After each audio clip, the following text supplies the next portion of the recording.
Bismillahirrahmanirrahim. As promised, by the way, I'm Jean Khan. As promised a few weeks ago, I said that I would give you another little few words, and I have it right here. Today, I would like to discuss something or give you examples of something very important in any marriage, be it Islamic or otherwise. What is the recipe for this? Here are a few of the ingredients in this recipe. To be or being on the same wavelength, if you like, most of the time with one another.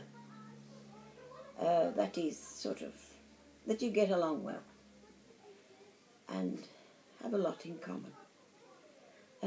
Being a good listener, and that is both of you. Being able to sit down together and civilly, pleasantly discuss your differences. Then decide on a plan of action to help create tolerance on both sides.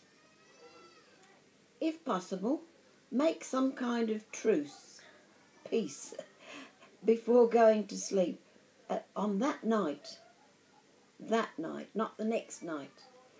Usually, the longer you are estranged and angry with one another, the longer it takes to achieve and return to a peaceful existence within your household, and longer still before you return to peace of mind in your own self. I know sometimes you can sleep on these differences and see the light kind of thing in the morning, but it's safer not to let these difficulties and differences fester and become ugly, even if you have to have patience and become humble and be the first one to break the ice, sort of thing. This humbleness should not always be one-sided either. Compassion for others plays an important role here. Give and take, and not always the same person who's giving and the other taking. Learn to swallow your anger, as I've said before. The other two things which I think would be very good to note, and that is, when you're living with someone in any marriage,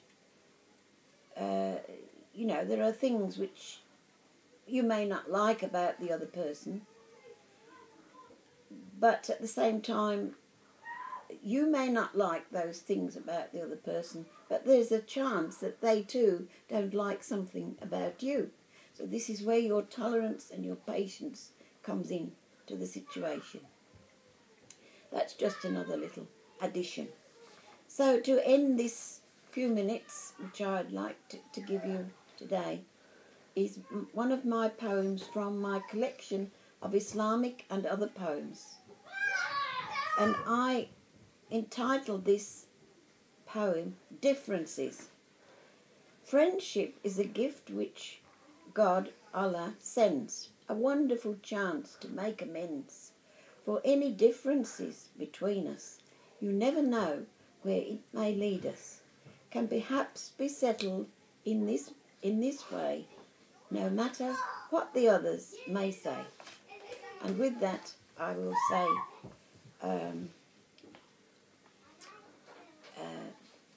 Assalamu alaikum, until the next time.